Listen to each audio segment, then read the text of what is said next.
let's get started. So I was thinking, what do I want to talk about today?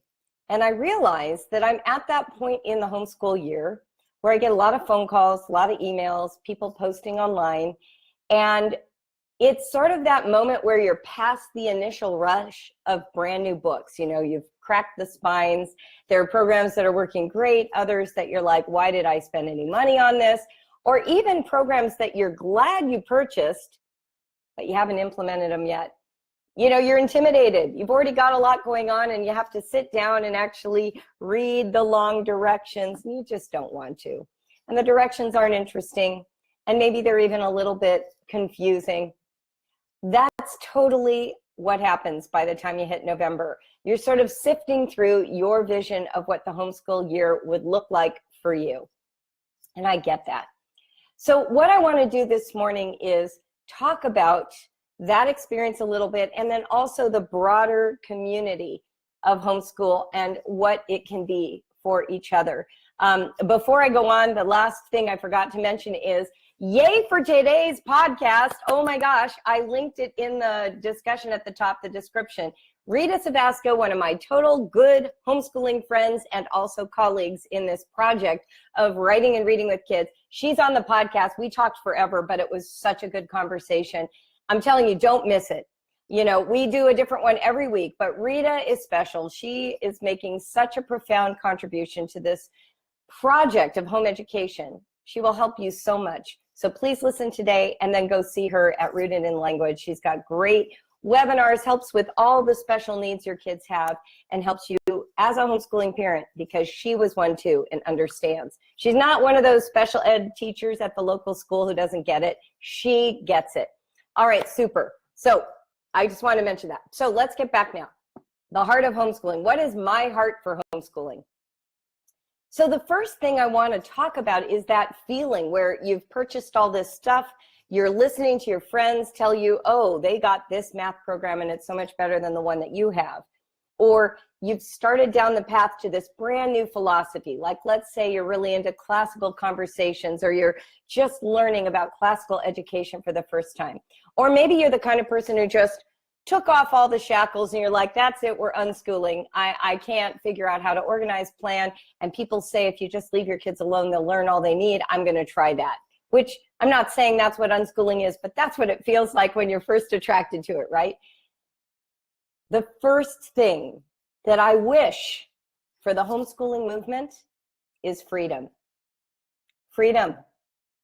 Freedom to not know, freedom to explore, freedom to grow. The first thing I wish, if I wished on a star for homeschooling, is freedom. Do you know what I feel sometimes when I'm in the homeschool context? Shackles.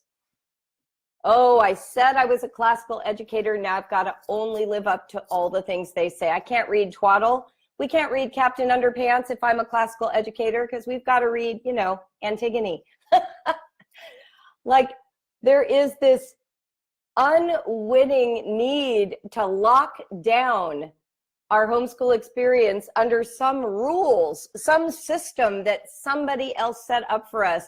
Oh, everybody has a morning basket. I need to have a morning basket. Maybe you don't.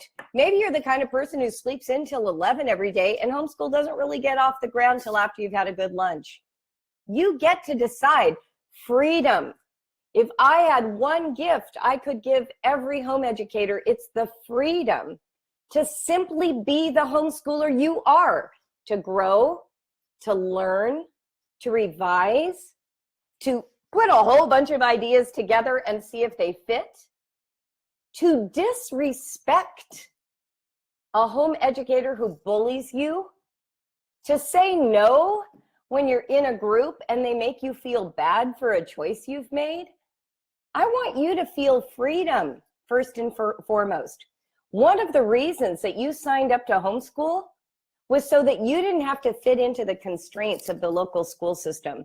You know, for me, those constraints were waking up early, making lunches every day, putting my kids on a bus, and then having to fill out all that horrible paperwork that school requires you to fill out, and then supervising a plan that I didn't create, like homework for things I didn't understand, you know, showing up for all the PTA meetings I didn't want to go to. Like, that's not what I wanted.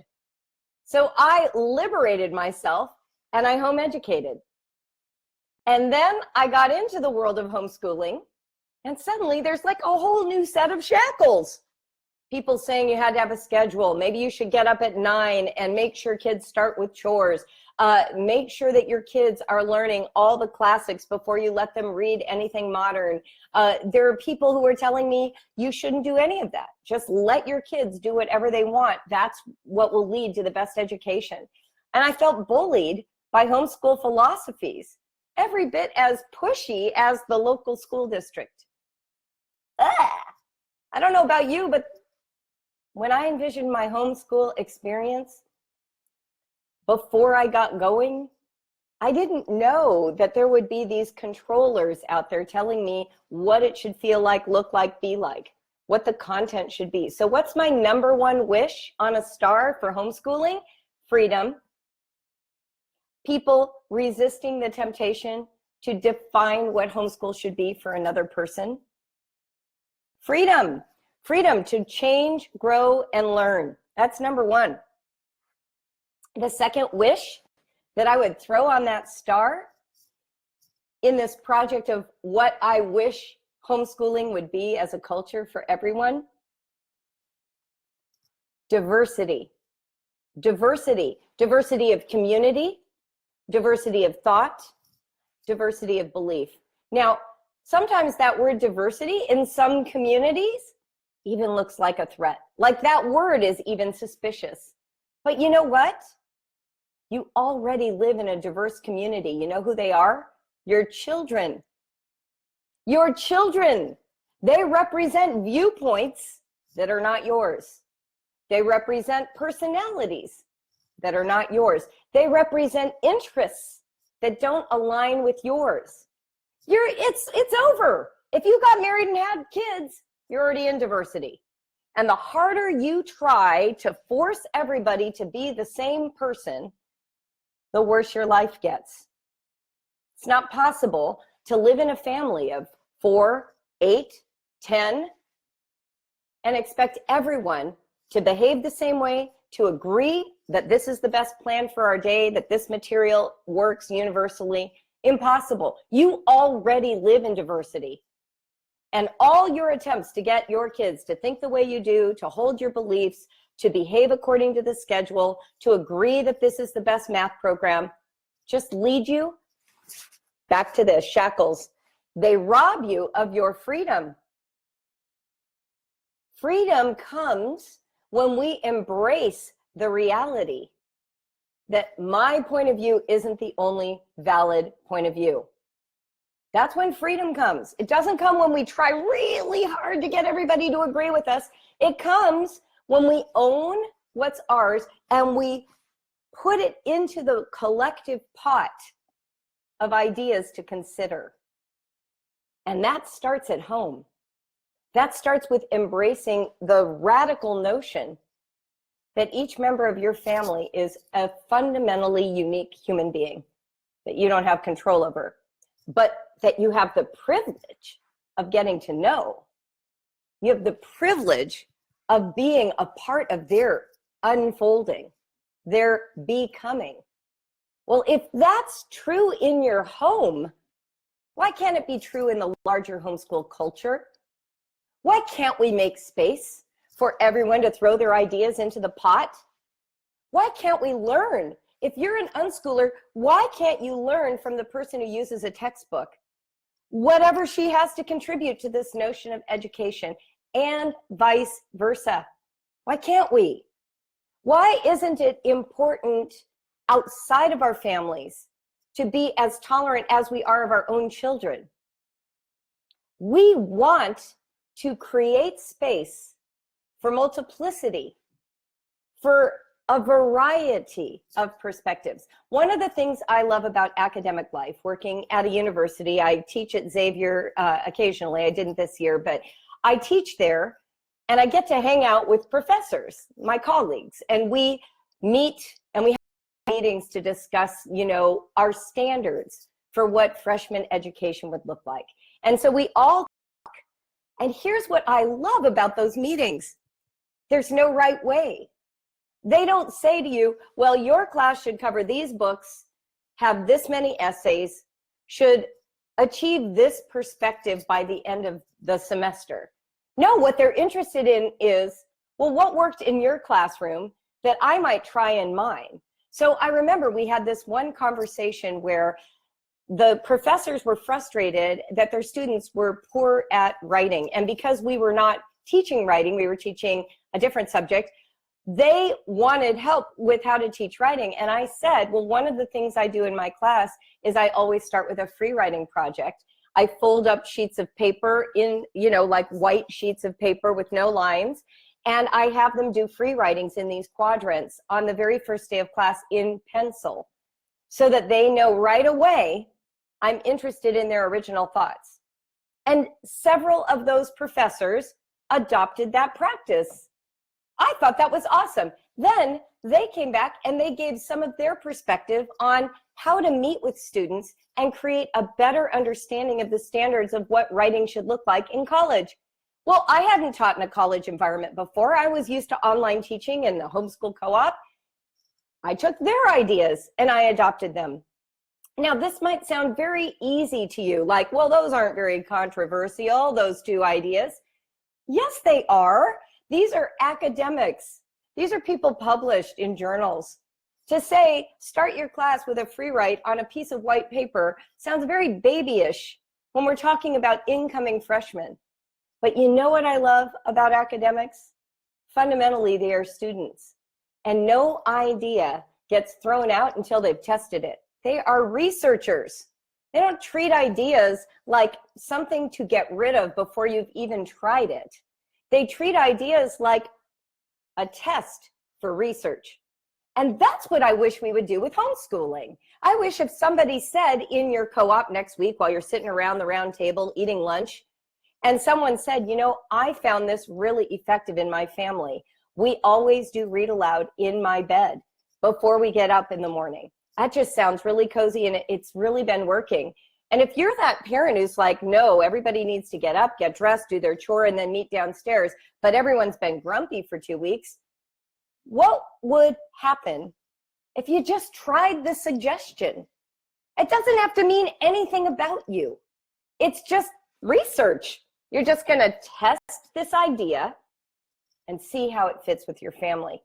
Diversity of thought, community, and belief is the strength of homeschooling. Going to these conventions where they have one point of view, how is that helpful? How is that helpful? I remember when I was having a discussion with Susan Bauer when we were preparing the podcast together, and she was saying, I would love to just do some kind of a session with other classical educators. And she said, especially this one, because he and I don't agree. And it would be really fun to make the audience have to think about which one would work for them. I was like, exactly that. That's what I believe in. That's what I believe in. How can you know what you believe if you only ever do the same thing? How can you know what educational tool or principle works if you're afraid to try it because you'll get excommunicated from the group you're a part of? I mean, that's ridiculous. It's all an experiment. You don't know what you're doing. I certainly didn't know what I was doing. This homeschool project you're embarking on is brand new to you. It's brand new to me, even if you were homeschooled, because you got a new set of kids and now you're the adult and you have to rethink the whole thing, right? So I'm wishing on a star for homeschool. And the first thing I wish is freedom, freedom to grow, change, and learn. The second thing I'm wishing for is diversity in community, thought, and belief. Yes, you should learn from people who have different political views and religious beliefs. You should. That enriches both you and your children. Go for it. Be the shocking person in the group who's curious about a belief you don't have. Just do it for fun. Wake everybody up. All right. The third wish on a star that I have for homeschool. Ready? Connection. Connection. Jeannie Falconer, our newest coach in the Homeschool Alliance, says this: Connection, connection, connection is to homeschool what location, location, location is to real estate.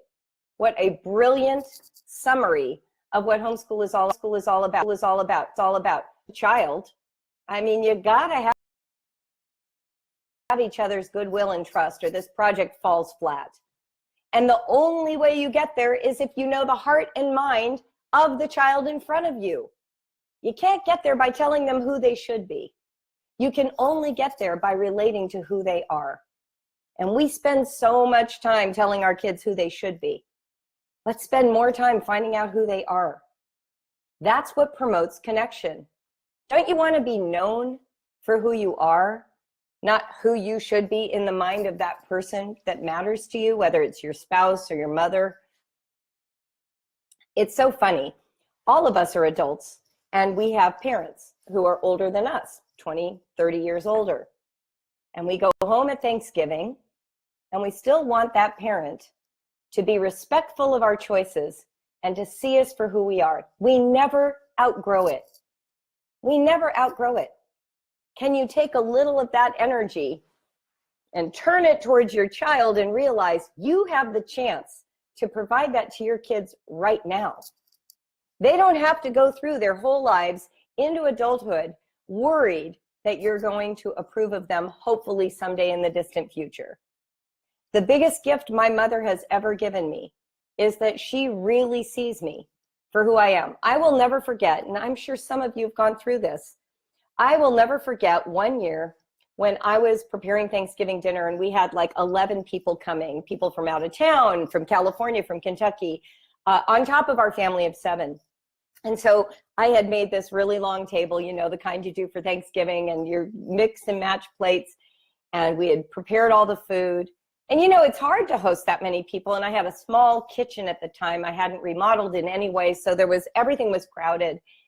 And then we ate all the food, and then everybody's like playing games and watching movies, and I'm just exhausted, like all of you would be at the end of Thanksgiving. It is not a day off for the mother, usually.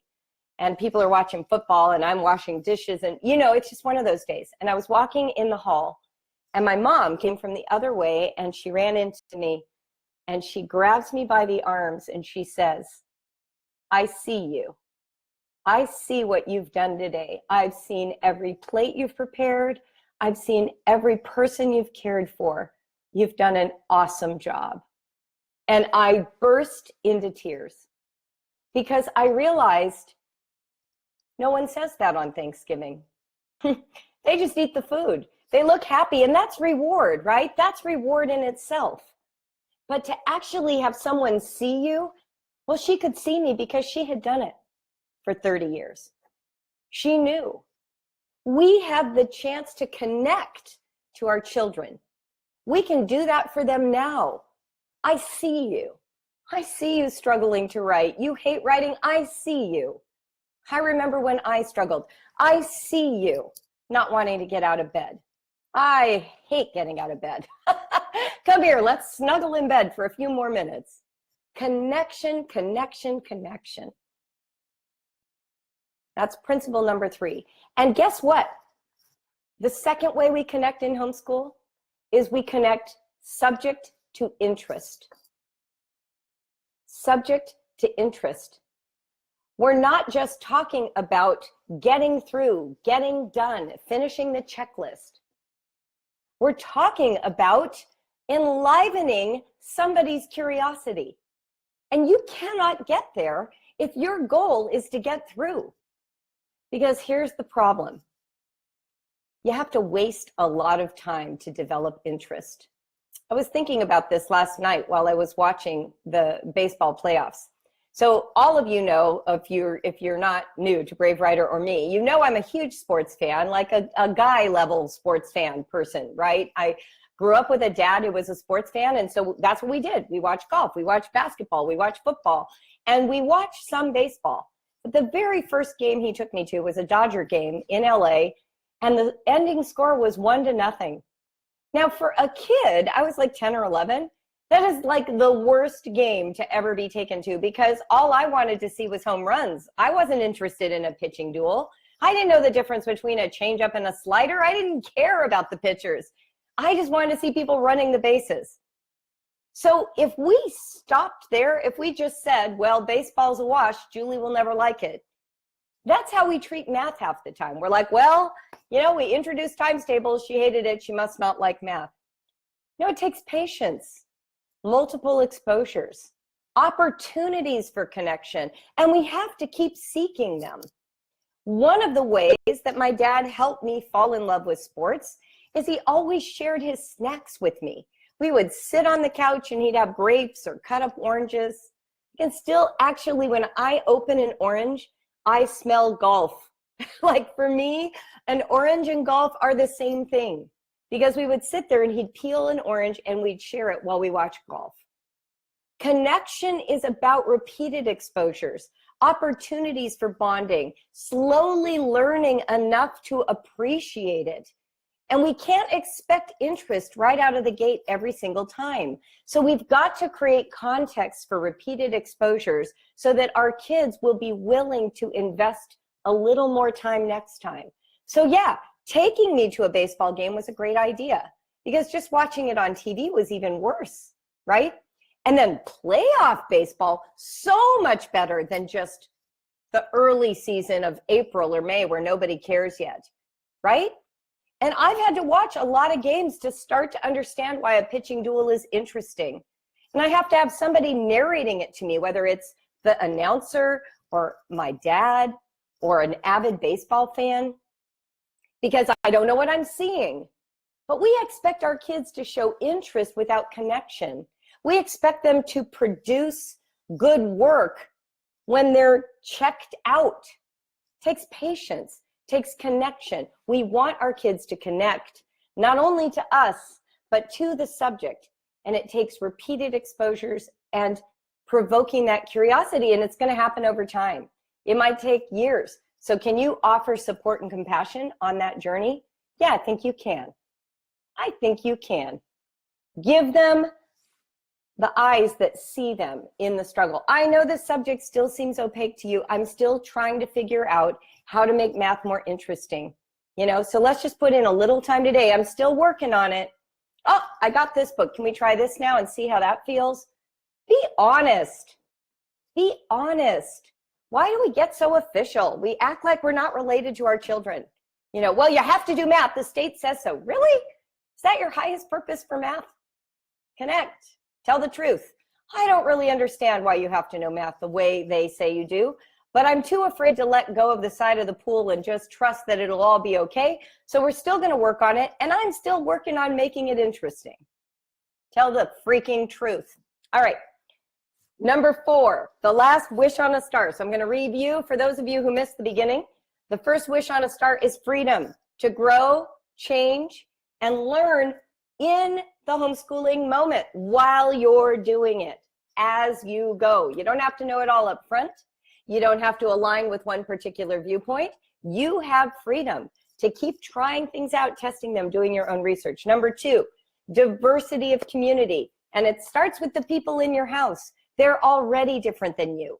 So start there, accepting and getting to know different viewpoints, different ways of being, different ways of learning, and then expand to include members of the homeschooling world that do not see things the way you do, politically, religiously, educationally, family system-wise, parenting-wise.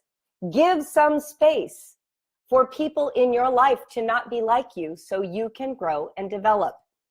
Third, connection between parent and child. First, seeing your child, really seeing them.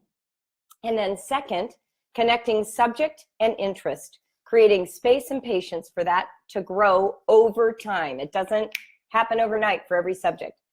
Finally, number 4, partnering, collaborating.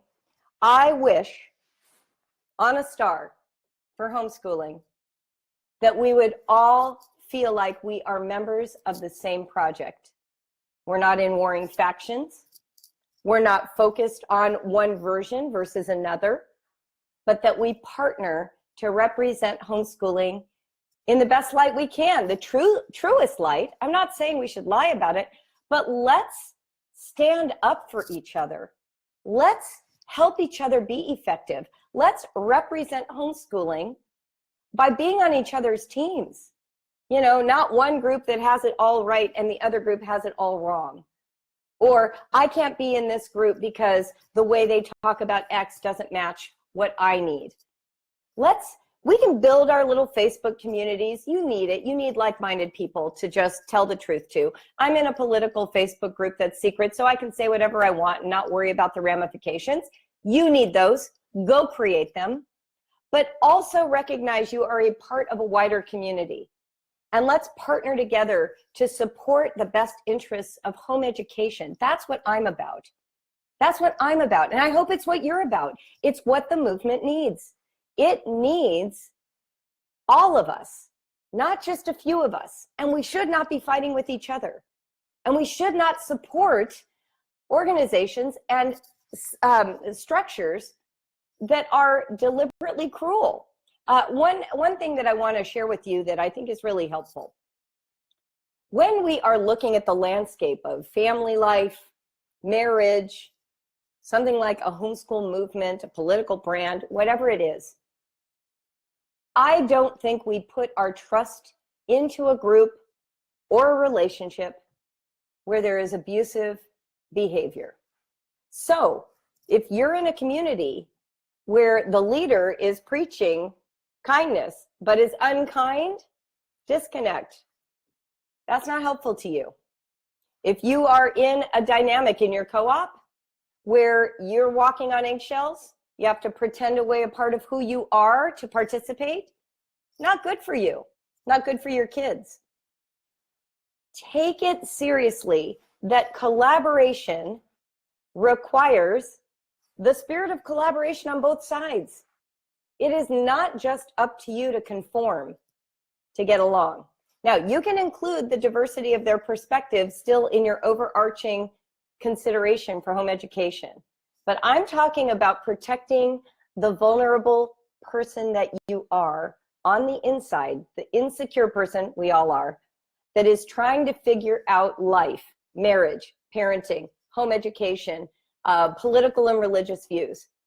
If those things are either unsafe to share or have been ridiculed and attacked, that's not a good place for you. You need to be in a community where you value diversity together, where you collaborate together to produce a good home education environment for you and your kids. And I don't know how many of those there are out there. So you may have to start one. Now, that's challenging because it looks like now there's another standard to live up to. That's not what I'm talking about. It takes real insight and vision to support people who don't agree with you. And those are always going to be the hardest things to do together. So don't try and bite off more than you can chew. Just make sure that you are in a safe environment for you emotionally, and then make incremental space for people who aren't quite like you, and start to get to know what that feels like. You don't have to jump in with both feet. The homeschool movement needs people from every walk of life to thrive in America, or Canada, or Australia, or England. It requires that. You know why? Because education is for everyone, regardless of whether they're in a militia or they're in a commune. It doesn't matter. Education is for everyone. It's for the masses. So we have got to get more comfortable collaborating with people from every walk of life, because that's what strengthens the movement for good education for everyone. Make sense? So, quick review and then we'll go. Freedom to grow, change, and learn. My first wish on the star.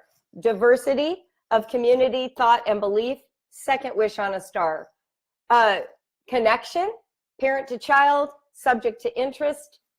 Third wish on a star for homeschool. And finally, partnering, collaboration. Recognizing that the homeschool movement is the strongest when we support each other in it. And we see the project as being about education, not about one specific way to educate. I think we need to even consider that we are a part of the same conversation as public and private education. It's not like we're hived off over here. We have insights to contribute back into the discussion about education. We've been pioneers for 30 years now, almost 40. Think about that. Home educators have something to say about learning, and we've learned it at the hands of our own children. How awesome is that? All right, well, that was fun. I'm gonna let this go now and be done. Check out today's podcast with Rita Savasco. She's awesome. Make sure you check out our online classes, because those are, there are some starting today that have last minute openings, and some of you I know think they're all full, but they're not, because sometimes we have people drop out at the last minute. So go check that out today. bravewriter.com/online classes will get you there. Thank you for joining me today, and I look forward to spending more time with you. Oh, I will add, because Elizabeth mentions it at the end, if you're looking for a community like this, that's what the Homeschool Alliance is, of course. That's my coaching community, coachjuliebogart.com. And in November, we're doing 2 webinars, one for kids, 0 to 12, and then one for kids 13 to 20 or 18, targeted to the parents, but we're going to talk about education from 0 to 12 and then 13 to 18. And so if you are floundering or need support or want to be in a safe space for learning risks, the Homeschool Alliance is my space. That's where we do it. So I almost forgot to even mention it. Thanks, Elizabeth. Love you all. Have a great week. I'll see you here next week on Monday morning at 11:30 a.m. Bye, everybody.